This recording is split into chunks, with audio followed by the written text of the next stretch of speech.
can't wait till we're like in the middle of the pod. All right, well, Start going. Yeah, Fat Matt has Matouche out in the rain. That's funny. well, that'll be. We could put that on Twitter and it'll pop because we'd be like, these guys are committed. They're in a tornado warning. Stayed on the draft analysis. Podcast with 73 subscribers. Risk life to finish podcast. I'm the only one that left my house. I don't think my commitment level has ever been in question. So, what up? If you want to use me as a I martyr, don't think I'm in. I don't think I'm You're in not- danger, but I'll play it up for the tweet. views. Hey, like if we that. go down, you better fucking fly your ass here and find my computer and all the Oh yeah, you gotta debris, get so this you shit out gotta by get Sunday it out. Yeah. Okay. or Monday or Or whatever. you gotta get it out.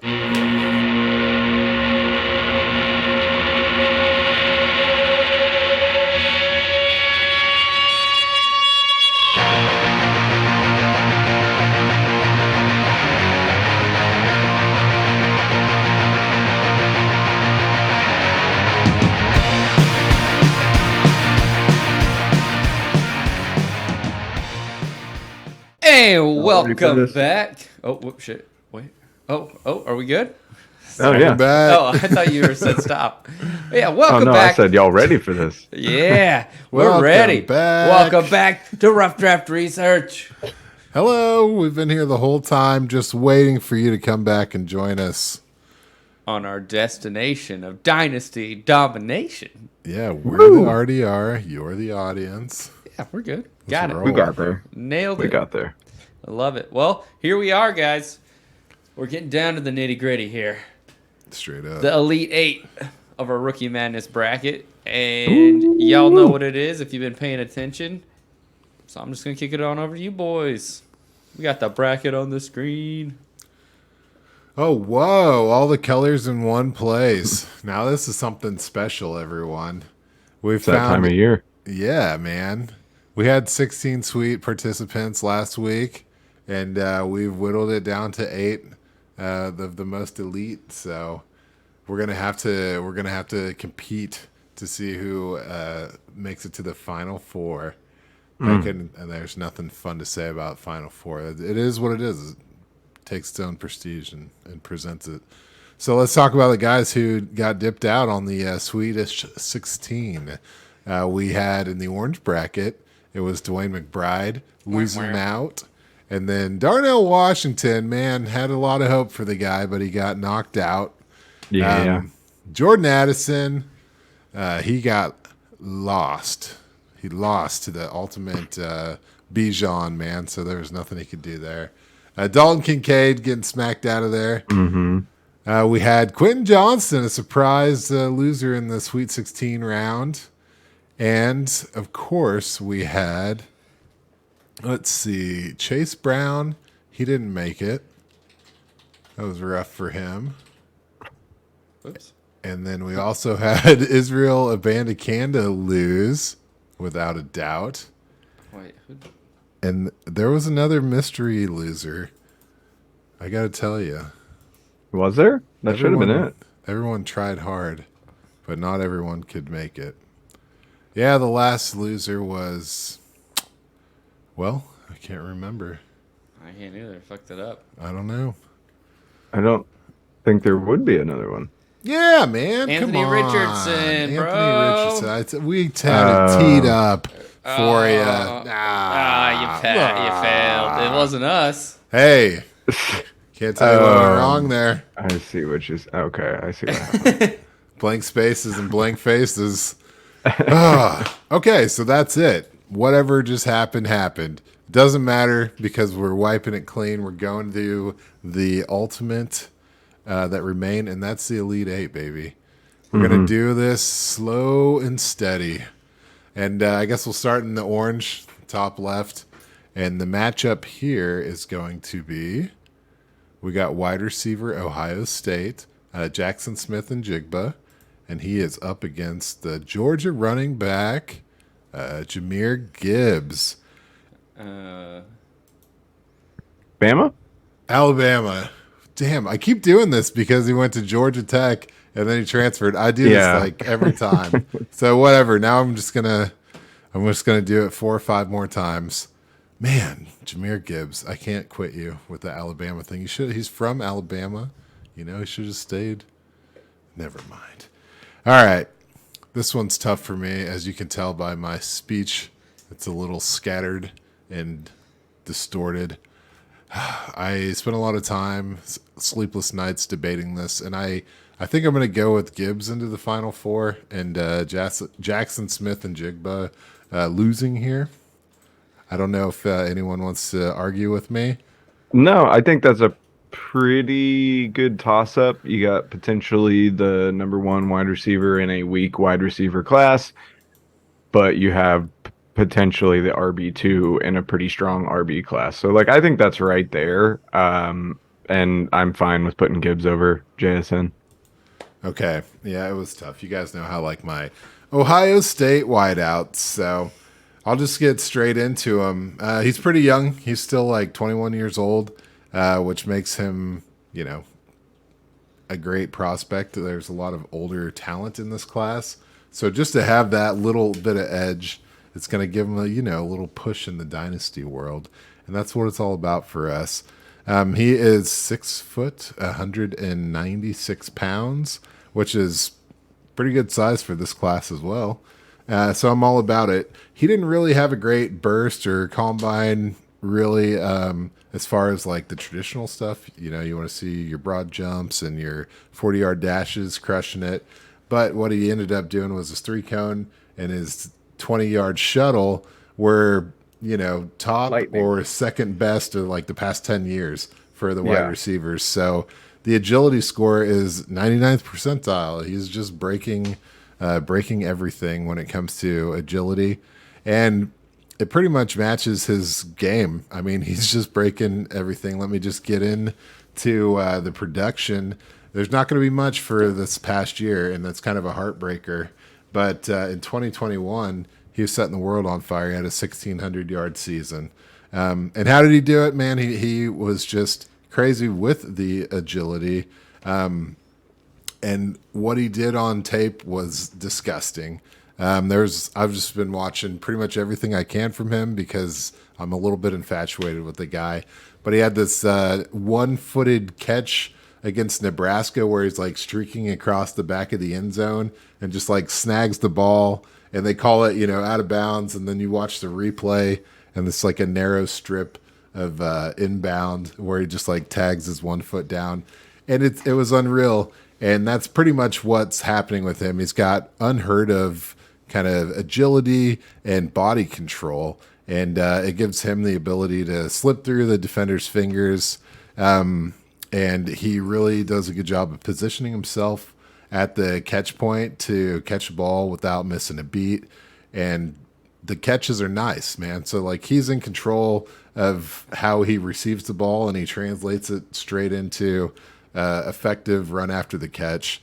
But the catches he does pull off are varied and really dynamic. He's got a nice bucket catch and a weird jump snatch where he just lands and takes off. And my favorite is he's got this weird kind of peek back half turn where his body's just running full speed forward, and he just kind of half turns around and grabs a ball almost at hip level. And he just takes the ball and just keeps running, man. It's he doesn't stop. He doesn't turn around. He just finds a way to transfer his momentum through the catch. And that's why he's electric. So last year, not in 2022, the previous year, 2021, he broke the Ohio State record with 95 catches in a single season. So he did that on 112 targets. So that's an 85% catch rate. He's an ace when it comes to securing the ball. And everything I'm telling you is, it's just it's insane to watch. It's kind of weird watching it, honestly. But anyway, don't let me get weird on you guys again. So anyway, it's all about what he does with the ball in his hand. It's slick and electric. And it's because of the agility, the 3-cone, the 20-yard shuttle, that just is numbers that quantify what he's able to do. The way he changes direction and makes a guy miss and just fall over, or it can bump out and ruin someone's pursuit angle. And what he does in open space is just, it's stupid too. And he's really faster than his 40 time really projects. He has a spade in space and the agility to move in a small area to make guys miss. And that's not even getting into his stellar route running. So basically, separation is not an issue for this guy. Adjusting to the ball as it's thrown is kind of his premier calling card. And it all just equals electric outcomes. What happened in 2021, he had the highest passing grade or the highest receiving grade by PFF out of the entire year. So like higher than Drake London, higher than all those other Ohio State guys. And 1,600 yards speaks for itself. As a sophomore, that's out of control, really. So we all know he was on the field with a couple of future Hall of Famers, right? Chris Olave and Offensive Rookie of the Year, Garrett Wilson. And those guys, they had great years before they left Ohio State. They were right around 1,000 yards. And they were getting the scoring done, but JSN pulled in 1,600 yards. So he's competing with targets with two top 12 NFL players drafted in the top 12 of their class. And to be able to outcompete those guys as a sophomore pretty much just tells you everything you need to know about him. You could even say, wow, maybe those guys were distracting the defense and making it possible for him to have such a great year. Well, those fellas set out the Rose Bowl, and in that game, Jaxon, Smith, and Njigba pulled down just short of 350 yards. Jesus. And 3 touchdowns. Jeez. So it's a small sample size, right? But that's like it was a pretty electric game. It was kind of disgusting to watch. It must not have been fun for Utah in that game. But I got to tell you, hamstring injury took him out of 2022. He only had he only had 5 catches in 3 games, so that's kind of a red flag. Obviously, even when he was on the field, it wasn't the same thing. But I think that he's got plenty to show in that 1 year that make him one of the top receivers in this draft class. One thing I am curious about with him is he played the slot that whole year, that 2021 year, but you guys know who was on the outside. It just made sense for him to be in the slot. I think from what I've seen with his route running and his ability to get separation and his size, I think he could play on the outside. I know he's kind of being like pictured as a slot guy, but I don't know, man. I don't know if he's really going to be limited to that role in the NFL. So I think the potential for him is a little higher than these other kind of slot guys we keep seeing in this class. But I don't know. Gibbs, you got this time. I mean, on that note, though, like even if he does become a primarily slot guy, like that's fine. Cooper Kupp is a primarily slot guy with a slow 40 time. Cooper Kupp's what, a 4.6 something like something like that. Spent 65% of his time in the slot in 2021 when he had destroyed the entire league and led the league in receptions, yards, and touchdowns. Like, okay, so even if JSN does remain a slot only guy or a slot primary guy, that doesn't mean that he can't absolutely destroy the NFL, because he's kind of in that Cooper Kupp mold. Like he had a faster 40 time than Kupp by a little bit, and then like his agility score, Kupp was like in the 91st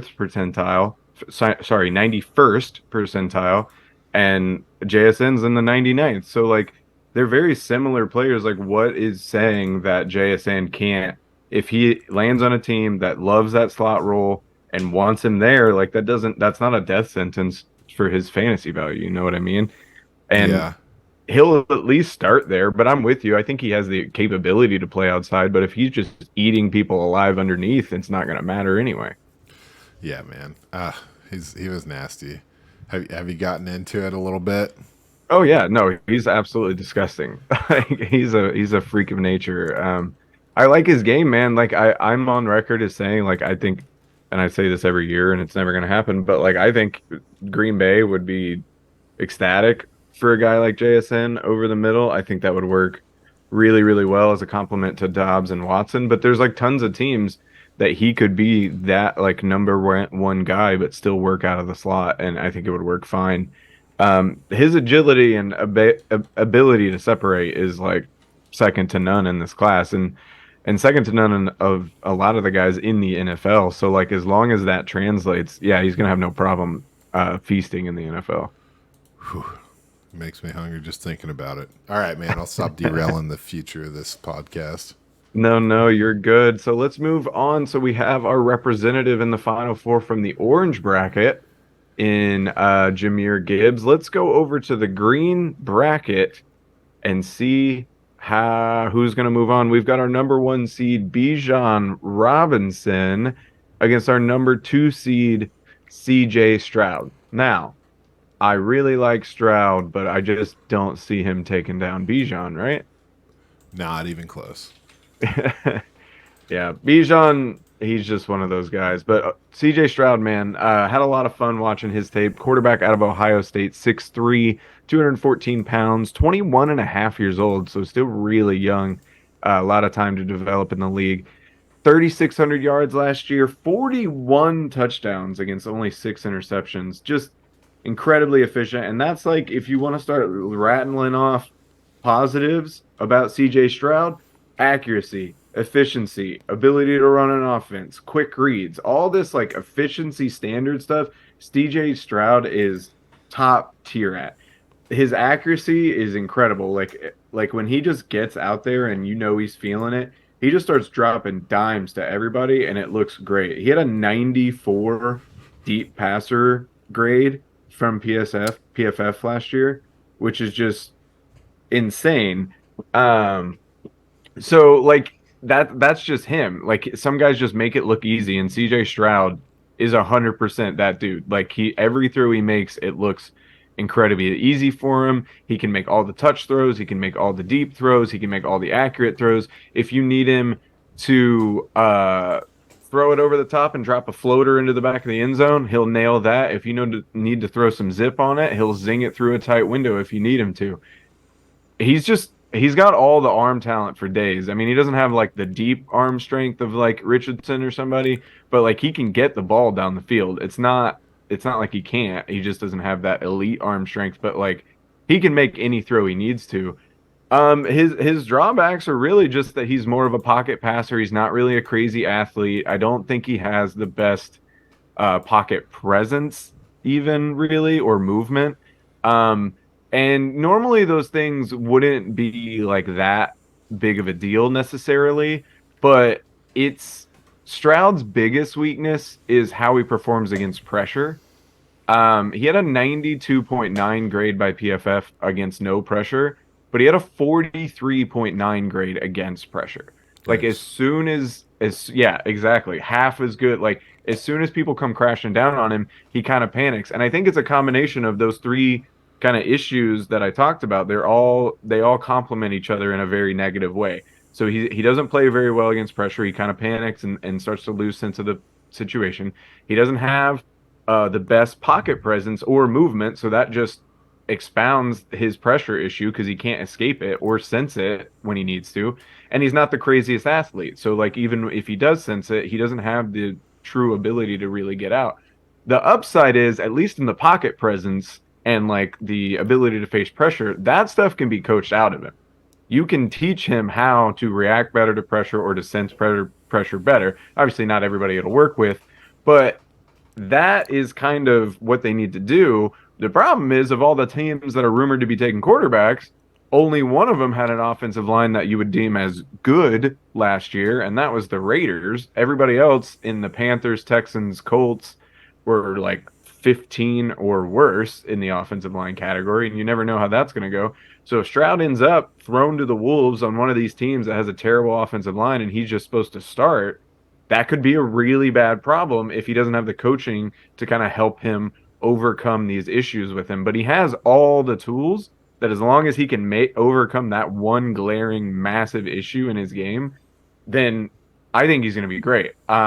You know, he's still a pocket passer, so we know what the top end of that is. You look at somebody like Joe Burrow right now, like that's the top end. And the low end is somebody like Ryan Tannehill. So to me, that's a pretty good, like, floor to ceiling risk unless he never develops that, he never fixes that issue against pressure. Speaking on that, I really don't want him to go to one of these teams that has a bad offensive line. Like, I am kind of in the mind that I hope the rumors about the Texans not liking Stroud are true, and like either they trade out of the 2 spot or take Will Anderson or something and decide to trade up for Will Levis later, something like that. If that happens, I think, unfortunately for Packers fans like myself, I think the Lions should trade up to 3 and take CJ Stroud. I think he would fit their offense perfectly. That offensive line in Detroit is really, really strong coming along. Jared Goff already shows that they just need a guy that can get the fucking ball where it needs to go, and that offense will work. CJ Stroud will do that to a top tier level. So to me, a team like the Lions, or honestly even the Raiders, if they traded up and got him to sit behind Garoppolo for a little bit, I'd be fine with either of those 2 teams. Getting a little worried if it's the Panthers or the Texans, but like Stroud has the tools. He just needs the coaching to kind of fix that area of his game. Yeah, it is going to be scary, man. I've seen so many weird mocks where it's I don't even want to get into the weird mocks I've seen. People are getting really scrappy with this hot take stuff, but man, you know I like Stroud. Obviously, watched a lot of him play in the past couple years, and like you're saying, man, the things I love about him are his ball placement is really good at like every level of the field. He knows how to hit a guy in stride. That's how these guys are putting up these ridiculous numbers. And one thing, yeah, you're right about the pocket presence, but he does know how to extend plays by rolling out pretty well, I'd say. And I really liked that he didn't mind taking like short gains. He was like smart with the ball. So decision making is A+ for sure. So yeah, I think there's a lot of potential, but he's not like day one superstar. But yeah, you can get there. Oh, yeah. Hey, most of these guys need to work up to it, but I think he can for sure.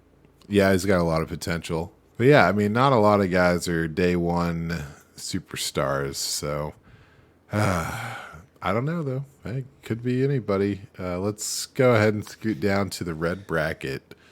Skip around just to keep the flow strong. We got... What is this, Australia? Is this Oh, shit. Matt? South up. We finally did it. No. We finally did it.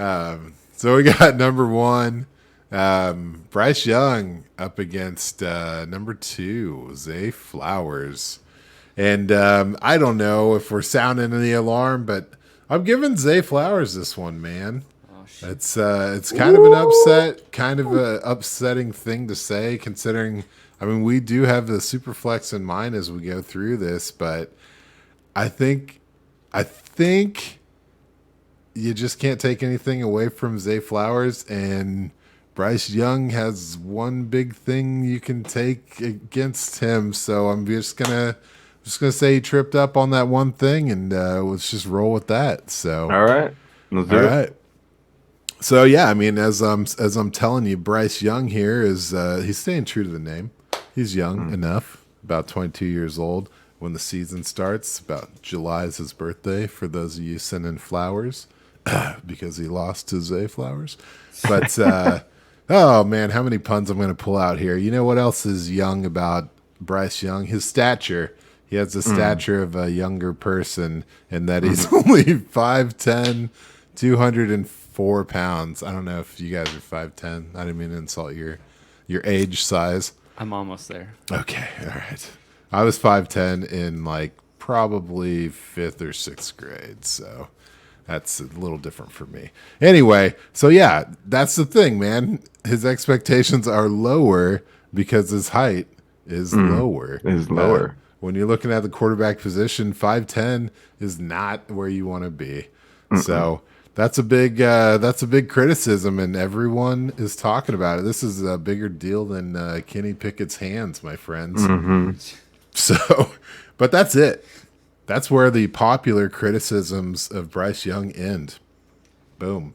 Yeah, from his first full year as a starter, which is 2021 season, Young has just been wowing. I'd say the guy is extremely highly poised and polished as a passer. And it is mind-boggling So he was a Heisman Trophy winner in 2021.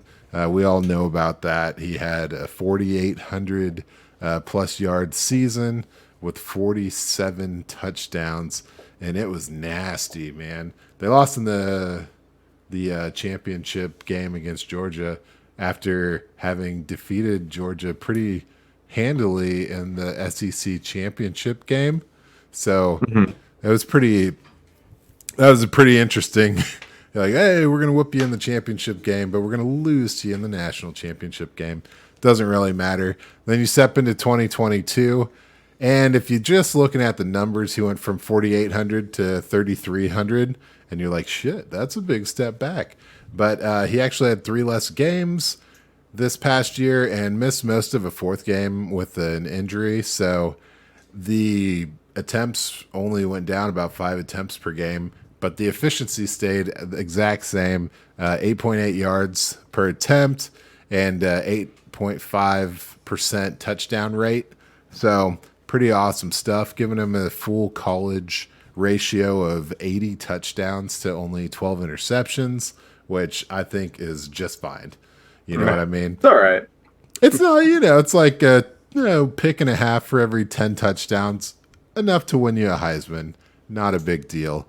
But at this point, through this bracket, I've done Bennett. I've done Jaron Hall. I've done Anthony Richardson and Hendon Hooker. And it's not fair. I don't care how tall this guy is. He is simply in a different league than the rest of these guys. I mean, Stroud is great. Don't get me wrong. He can compete with Young, but Young is insanely deliberate in his command of an offense. He just calmly processes multiple reads, never really rushing. He does everything just about perfectly, from holding the ball with both hands until he's about to make a throw to just stepping up and launching as soon as he makes a decision. He knows when to move out of the pocket and when to take off running. But what impressed me the most about him is his anticipation of route development. He knows when to hold off for another second or another half second for a guy to finish doing the route he's running and hit him cleanly. And that anticipation is what I think really sets him off. But the mechanics of his footwork and his throwing and just really everything, his processing is sharp. It's extremely sharp.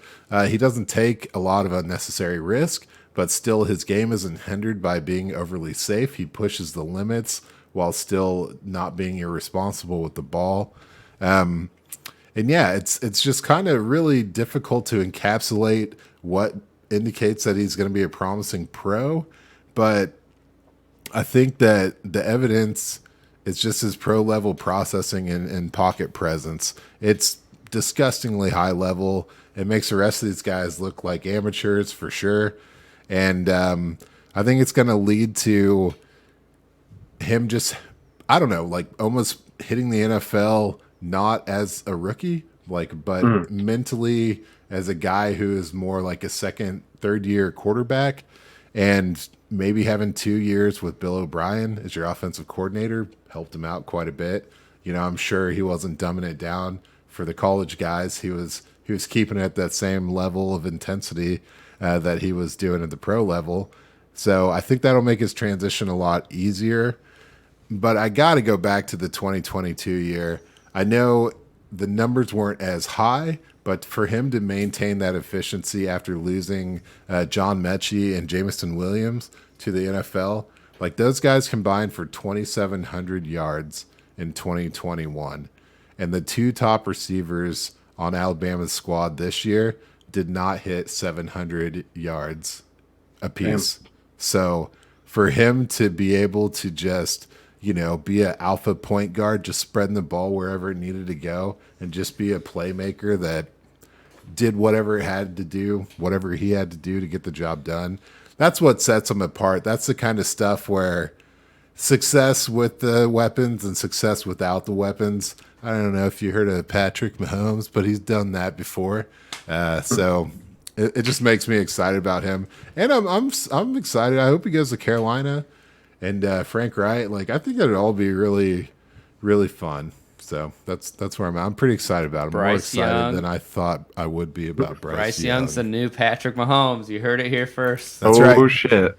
Yeah, I mean, you're dead on with everything. If he's 6'2", 215, he's the unquestioned first overall pick, and we're talking about him as a generational talent, a la Trevor Lawrence. Like that's just how it is, and that sucks. It sucks that his thing is his size, but that just is what it is. And maybe he can overcome it in the NFL, and I hope he does because you're right. Like he is an electric passer. He knows exactly what he's doing behind center. He's an animal back there. It's just going to be about like, can he stay healthy in the NFL? Can he Right. get crushed by a 365-pound lineman or whatever? Like it's just not. If he can do it, he'll be incredible. But like that's a huge if, and like it sucks that really is the only thing. But like it is what it is. Like we can't just ignore it as a factor because it's 100% a factor.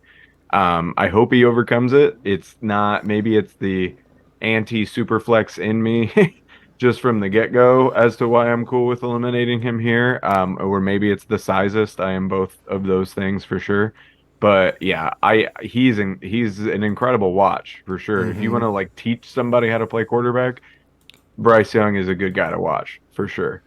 So he's going to be the next Oh, Ken Dorsey. Bailey Zappi. Bailey's happy. It's going to be All good. right. So let's finish out the Elite Eight here. Move up to the blue bracket.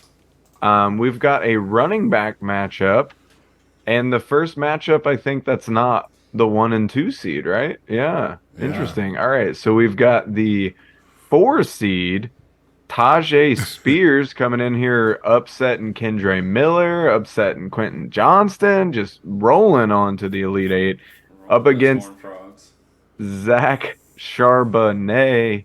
And man, this one was pretty tough for me. I went Charbonnet. I think the Cinderella story of Tyjae Spears in our bracket comes to an end here, unfortunately, unless I get some pushback.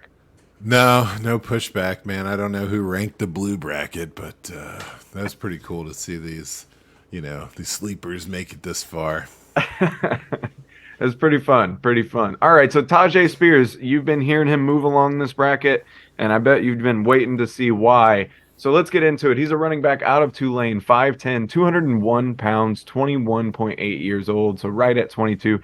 Almost 1,600 yards last season, 1,581, averaging almost 7 yards a carry at 6.9 with 19 touchdowns and over 250 yards on through the air receiving. We didn't get to see him at the combine do the 40. He did do the 40 at his pro day, ran a 4.54, so nothing crazy there. Still puts him in the 50th percentile, 30th percentile for speed, but it's his burst and his acceleration that is one of his superpowers because he's in the 91st percentile for that burst score. And that's what it is, man. The acceleration and his elusiveness are like what really, really make him one of my favorite runners in this draft. He's got some power issues. That 4.5, the top end speed is kind of lacking there. And only 1 year of true like elite level production. But man, he's just such a fluid runner. It's like watching water like go down a river almost. Like just smooth in and out of his blockers, just subtle movements kind of flowing with the flow of the play.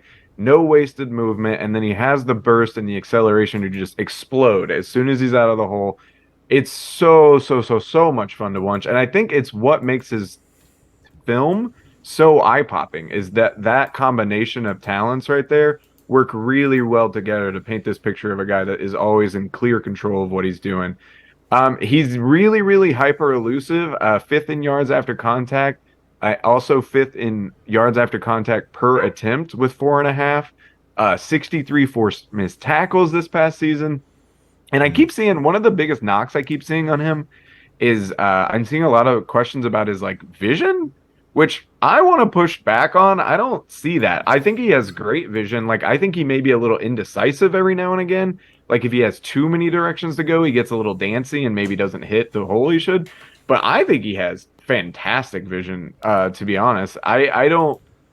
I think if there's a clear hole, he is always hitting it. And so I just want to push back on that. That's like one of the biggest issues with him. And either I'm wrong or they are. I'm going to go out and say that they are, though, to be honest. Yeah, with they you. are. Hell yeah. They're wrong as a motherfucker. Hell yeah. He does though. He's not perfect. Yeah, he does have a bit of a power issue. Like he doesn't have the power that some of the other backs in this class have. That kind of combined with not having the top end speed kind of limits his ability to like run people over, which he doesn't really do a lot of. Like using that flowing water analogy, like I was just doing. If you drop a rock in it, it's disruption. And so Spears is similar. Like if he gets direct contact, it's going to slow him down or just outright stop him pretty much every time. But he's not going to go around running anyone over, is what I'm saying. But he tries to get you on those smooth little edges. So all he needs is just a little bit to go by you, and then he's gone. And so I'll trade that. The elusiveness for the power. If he could get a little size and develop that power, that would be really, really awesome. But I don't think he necessarily needs it. Perfect example of what I'm talking about. Against USC, quick little pass out to the flat, out on the right side. He catches it. A defensive lineman has him dead to rights. Is about to wrap him up over top. Nowhere for Spears to go. He's right on the sideline. He can't really bounce anywhere. This motherfucker bends forward and like goes underneath the lineman's watching arms, barely like the top of his shoulder pads skirt the defensive lineman's jersey, and then he just shoots his head up and zooms up the field for 18 yards. Would have been a touchdown, except he stepped out of bounds. Like, just didn't make sense. Shouldn't have been able to get out of that. One little move, he's gone. Honestly, he just made USC look silly that entire day. So just go watch that tape. Another game of his that I'd highly recommend, him against Cincinnati. Electric. Move after move. Really, really fun game to watch. So to me, his only problem is like his size and power combination. Of the 4 running backs we have in the Elite 8, Charbonnet, Robinson, Spears, and Gibbs, because of those 2 things, he's the most likely to end up as like a change of pace or supplementary guy.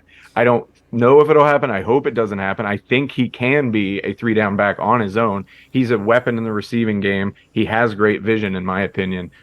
But if we're looking at like the 4 guys we have left, so theoretically our 4 favorite running backs of this class, he is the most likely to not be a 3-down guy.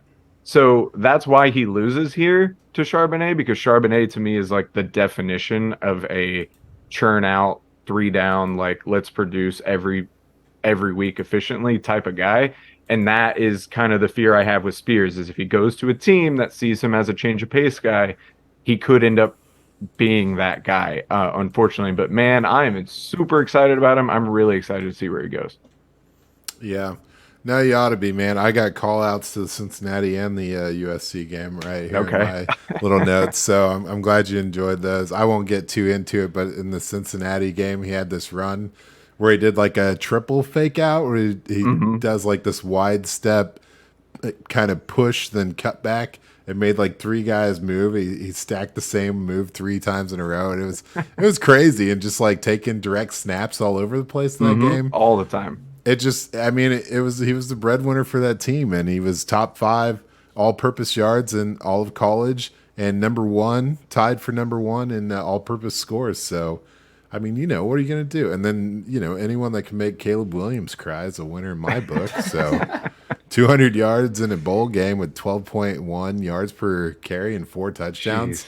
Like that shit was insane. That was amazing. Remember watching that? Yeah, watching that in Nashville, dude. That was crazy. That was awesome, man. Dude, that was a crazy couple days. That was Saturday. That was like after the barbecue joint, man. Oh, damn. That was nuts. That was nuts. We had fun. Sounds like Daniel stole hot sauce. I did ×2. Both of the sauces. But shit. I couldn't get the lid on the cups, so I took the bottles and walked. Fuck it. That was night 1, dude. We stopped drinking tequila after that. We stepped it up. And we went to a museum. Yeah. After the strip club. All right, guys. Well, let's review. Review Zach Charbonnet, Zay Flowers versus on one side, and then we got Jahmyr Gibbs versus Bijan Robinson. Check it out next week, or Sunday, or Wednesday. Sunday. Whenever we get around to it. Don't set your clocks to our episode releases. It'll be out Sunday-ish. All right. Deuces. Thank you. Goodbye.